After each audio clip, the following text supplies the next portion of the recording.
चलिए दोस्तों, बात करते हैं आज की मुख्य खबरों की। बड़ी अपडेट्स की एक नजर डालते हैं देश भर की तमाम बड़ी खबरों पर। खबरों में आगे बढ़ते हुए देखिए, सबसे पहले किसानों के लिए अच्छी खबर आ रही है। सरकार ई मार्केट प्लस GEM पोर्टल पर 170 नई बीज श्रेणियां लॉन्च की है, जो किसानों के लिए बीजों की कुशल खरीद को बढ़ावा देगी। और इस बढ़ोतरी के साथ अब GEM पोर्टल पर करीब 8000 बीज किस्में उपलब्ध हैं, जिन्हें किसान खरीद सकते हैं। चलिए वहीं देखते हैं दोस्तों, हमारे देश के निर्यात पर भी अच्छी खबर आ रही है।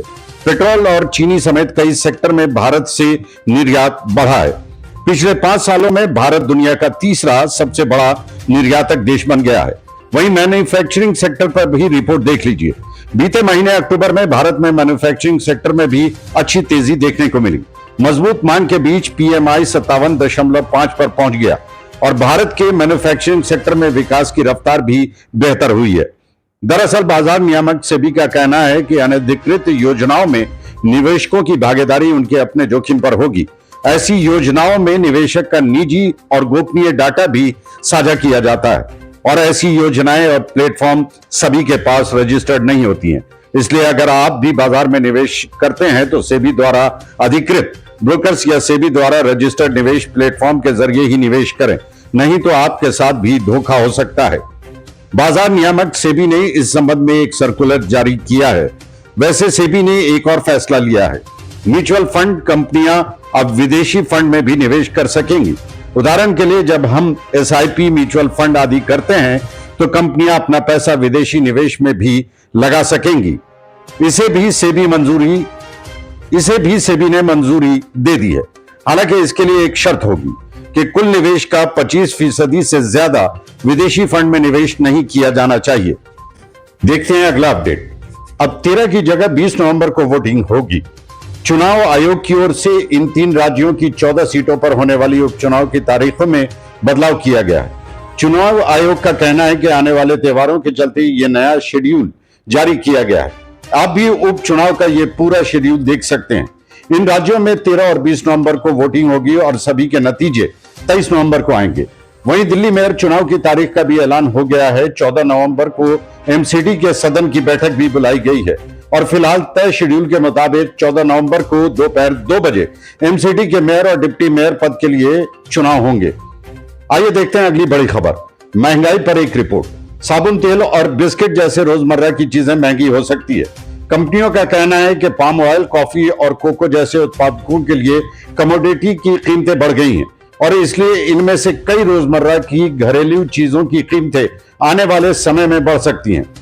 वहीं बड़ी खबर देखिए, भारत ने कनाडा में हिंदू मंदिर में हुए हिंसा की निंदा की है और अपराधियों के खिलाफ मुकदमा चलाने की मांग भी की है। PM मोदी ने भी कनाडा के हिंदू मंदिर हमले पर अपनी पहली टिप्पणी दी। उन्होंने कहा कि इस तरह की हरकतों से हमारा संकल्प कमजोर नहीं होगा। दोस्तों, कनाडा में हिंदू मंदिरों को खालिस्तानी चरमपंथियों ने ऐसे समय में निशाना बनाया है जब दोनों देशों के बीच कूटनीतिक तनाव भी बढ़ गया है। वहीं बड़ी खबर आ रही है, 13 नवंबर को PM नरेंद्र मोदी बिहार के दरभंगा में एम्स की आधारशिला रखेंगे। वो 13 नवंबर को बिहार का दौरा करेंगे और यहां नए एम्स के निर्माण की आधारशिला रखेंगे। केंद्र सरकार इसके निर्माण के लिए 12 से 64 करोड़ रुपए की लागत को पहले ही मंजूरी दे चुकी है। तो कुल मिलाकर PM मोदी 13 और 15 नवंबर को बिहार के दौरे पर रहेंगे। इस दौरान एम्स की आधारशिला रखने के साथ ही PM नरेंद्र मोदी जमुई में भगवान बिरसा की 15वीं जयंती समारोह में भी शामिल होंगे। कल PM मोदी झारखंड में भी गए थे, जहां चुनावी रैलियों में भ्रष्टाचार पर बोले थे। उन्होंने हेमंत सोरेन का जिक्र तो नहीं किया, लेकिन JMM RJD कांग्रेस को भी भाई भतीजावाद बताया। झारखंड में PM मोदी ने आदिवासियों को लुभाने के लिए सोरेन परिवार का नाम नहीं लिया। उन्होंने घुसपैठ, रोटी बेटी माटी पर जोर दिया। चलिए दोस्तों, अगली बड़ी खबर दुख भरी है। खबर देखिए, कल उत्तराखंड में बड़ा हादसा हुआ। एक बस हादसा हुआ जिसमें 36 लोगों की जान चली गई। 6 से ज्यादा घायल हुए। कुल 42 लोग सवार थे। बस अचानक एक मोड़ पर अनियंत्रित हो गई और 150 फीट गहरी खाई में गिर गई। PM नरेंद्र मोदी ने भी इस घटना पर दुख जताया और मृतकों के लिए मुआवजे का भी ऐलान किया है। मृतकों को प्रधानमंत्री राष्ट्रीय राहत कोष से 10 लाख रुपए की अनुग्रह राशि दी जाएगी। वहीं उत्तर प्रदेश के आगरा में बड़ा हादसा हुआ। वायुसेना का MiG-29 विमान क्रैश हो गया। इसने ग्वालियर से उड़ान भरी थी और गिरते ही इसमें आग लग गई। हालांकि अच्छी बात यह रही कि विमान क्रैश होने से पहले विमान के सभी पायलट बाहर निकल गए, पैराशूट के साथ नीचे कूद गए। वहीं अंतर्राष्ट्रीय खबरों में एक बड़ी खबर यह भी है, इंडोनेशिया में ज्वालामुखी फटने से 10 लोग घायल हो गए, 10 से ज्यादा भूकंप आए, कई घरों पर आग के गोले गिरे, 10,000 लोग प्रभावित हुए। ये ज्वालामुखी विस्फोट इंडोनेशिया के पूर्वी द्वीप फ्लोटसम में हुआ। देखते हैं अगला अपडेट। दोस्तों, पश्चिम बंगाल कोलकाता ट्रेनी डॉक्टर मामले में खबर आ रही है कि आखिरकार 87 दिनों के बाद संजय के खिलाफ आरोप तय हो गए। हालांकि आरोपी संजय का अभी भी यही कहना है कि ममता सरकार मुझे फंसा रही है, मुझे अपना मुंह बंद रखने के लिए कहा गया था। लेकिन पश्चिम बंगाल के उच्च न्यायालय ने अब तक की जांच के अनुसार कोलकाता के आरजी कॉलेज मामले में संजय रॉय के खिलाफ आरोप तय कर दिए हैं और 11 नवंबर से इस मामले की रोजाना सुनवाई होगी। और दोस्तों, मैं आपको एक बहुत ही सावधान करने वाली खबर बताता हूं। देखिए, यह घटना गुजरात में हुई।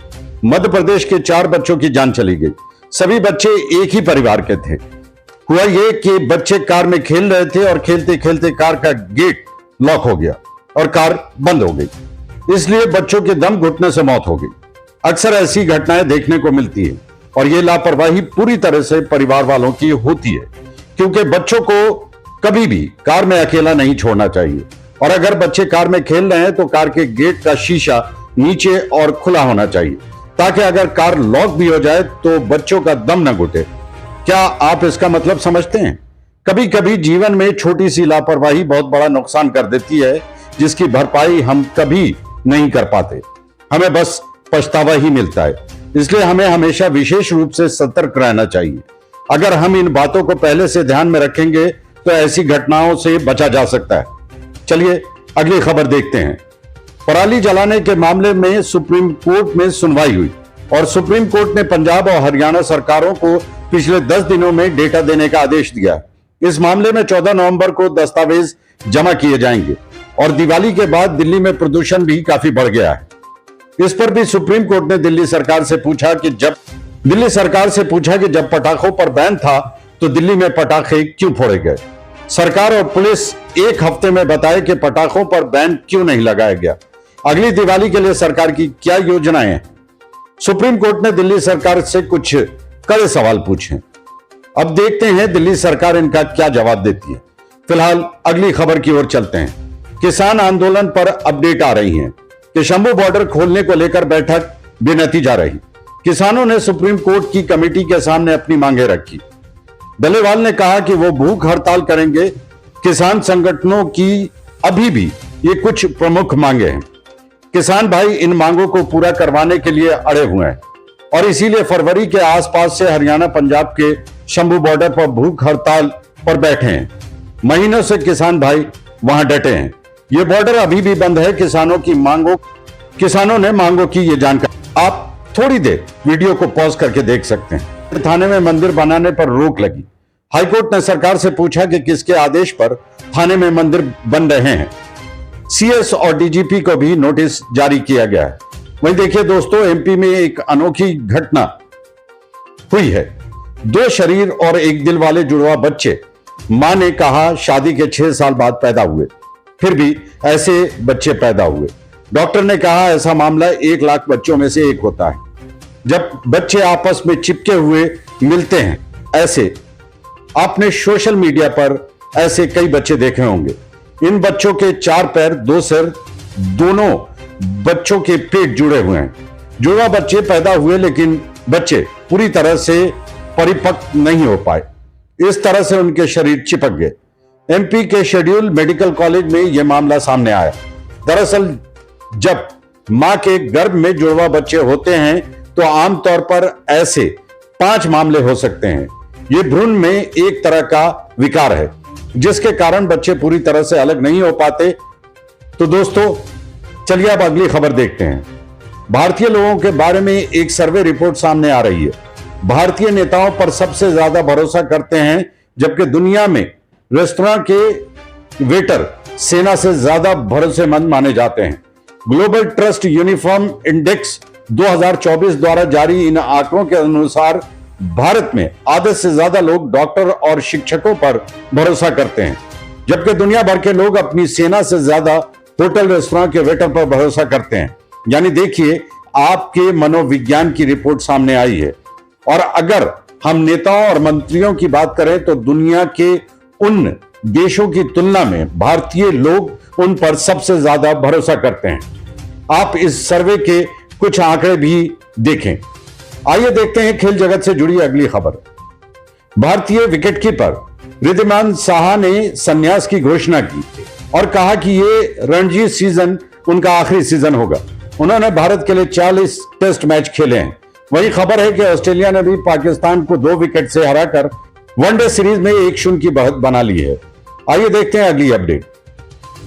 दोस्तों, जम्मू कश्मीर विधानसभा के पहले सत्र में हंगामा हुआ। पीडीपी विधायक ने 370 हटाने के खिलाफ प्रस्ताव पेश किया और भाजपा विधायकों ने भी इसका विरोध किया।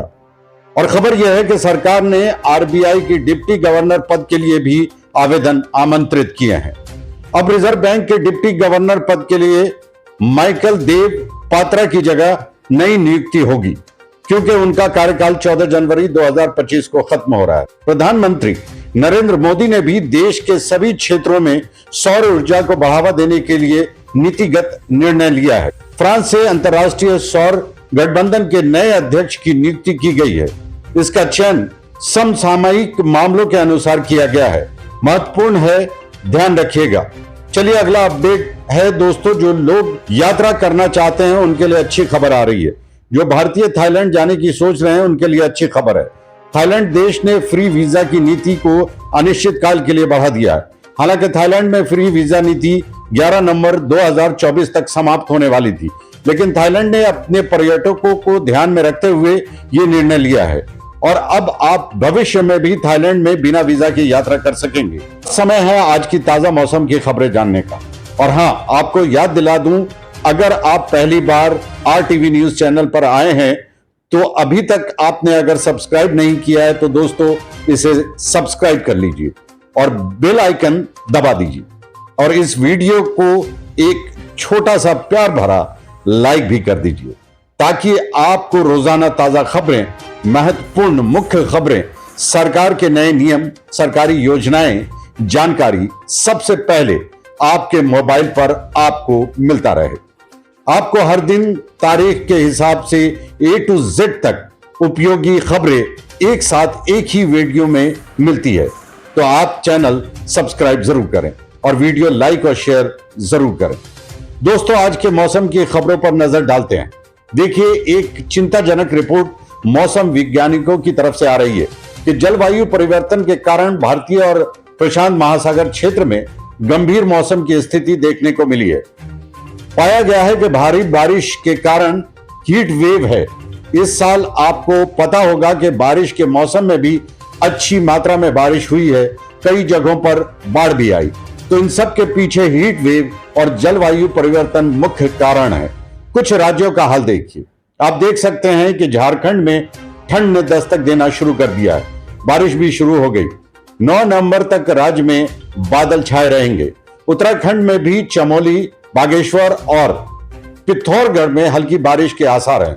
अगले 5 दिनों तक 10 जिलों में मौसम सुहाना बना रहेगा और अगले 24 घंटों के दौरान संभावित मौसमी गतिविधियां क्या हो सकती हैं, तो इसमें से कुछ राज्यों में हल्की से मध्यम बारिश हो सकती है। अगर आप सराफा बाजार पर नजर डालें तो आप देख सकते हैं कि सोना 1300 गिरकर 81,100 रुपए प्रति 10 ग्राम पर आ गया। चांदी में भी 4600 रुपए की तगड़ी गिरावट देखी गई और अब चांदी का रेट 94,900 प्रति किलोग्राम पर पहुंच गया। वैसे रिपोर्ट के मुताबिक चांदी ने भी सोने से अच्छा प्रदर्शन दिखाया है। निवेशकों के नजरिए से देखा जाए तो पिछले साल के मुताबिक 40% से ज्यादा रिटर्न दे रही है निवेश के लिहाज से। अब चलिए खबरों में जल्दी से आगे बढ़ते हैं दोस्तों, देखते हैं कुछ और बड़ी खबरें। चुनाव आयोग ने महाराष्ट्र के डीजीपी का भी तबादला कर दिया है। विपक्ष की शिकायत पर यह कार्रवाई की गई है। दिल्ली वालों के लिए एक अच्छी खबर आई है। दिल्ली सरकार 15 दिनों में 90,000 राशन कार्ड बनाएगी। छुट्टियों के दिन भी दफ्तर खुले रहेंगे। दिल्ली की मुख्यमंत्री आतिशी सरकार ने 19 नवंबर तक के लिए ये योजना बनाई है। झारखंड के गढ़वा में पीएम नरेंद्र मोदी ने 21 लाख नए घर बनाने का दावा किया। राजस्थान के मुख्यमंत्री भजनलाल शर्मा ने अपने चुनावी रैली संबोधन के दौरान दूध उत्पादकों को भी बड़ी सौगात दी। उन्होंने डीबीटी के जरिए 183 करोड़ रुपए का भुगतान किया। दिवाली के मौके पर मुख्यमंत्री दुग्ध उत्पादक संबल योजना के तहत किसानों को 500 रुपए प्रति लीटर की दर से भुगतान किया गया। दिल्ली में प्रदूषण को लेकर सभी विभागों की समीक्षा बैठक हुई। अब तक 81,418 शिकायतें मिल चुकी हैं। दिल्ली के पर्यावरण मंत्री गोपाल राय ने प्रदूषण के खिलाफ संबंधित शिकायतों और विभागों को लेकर यह समीक्षा बैठक बुलाई। और वही खबर है दोस्तों, FFI के 55वें संस्करण में एक नई अवार्ड कैटेगरी जोड़ी गई है। इसमें 5 बेहतरीन डेब्यू फिल्में भी शामिल की गई हैं। ये फिल्में कौन सी हैं और आप इन फिल्मों के नाम भी देख सकते हैं। NTPC और ONGC कंपनी अक्षय ऊर्जा और पर्यावरण संरक्षण को बढ़ावा देने के लिए एक ज्वाइंट वेंचर कंपनी बनाएगी। खबर है भारत और वियतनाम का 5वां संयुक्त सैन्य अभ्यास भी विनवैक्स नाम से अंबाला में शुरू हुआ। ये 23 नवंबर तक चलेगा। इसमें दोनों देशों की सेनाएं अपना सैन्य अभ्यास करेंगी। भारत के विदेश मंत्री डॉक्टर S जयशंकर ने ब्रिस्बेन में भारत के नए महावाणिज्य दूतावास यानी नए भारतीय दूतावास के कार्यालय का उद्घाटन किया। यह ऑस्ट्रेलिया में है और बड़ी खबर आ रही है कि बिहार में देखिए 25,000 शिक्षकों की नौकरी खतरे में है, क्योंकि 4,000 तो फर्जी मिले, मतलब जिनके डॉक्यूमेंट सही नहीं पाए गए, और 80% को सीटेट में 60% से भी कम नंबर आए। 20% के सर्टिफिकेट भी फेक हैं। तो ये जो काफी शिक्षकों की भर्ती हुई, इनमें लगभग सभी के डॉक्यूमेंट वेरिफिकेशन के दौरान ये गड़बड़ियां सामने आई। हो सकता है अब इन शिक्षकों की नौकरी वापस छिन जाए।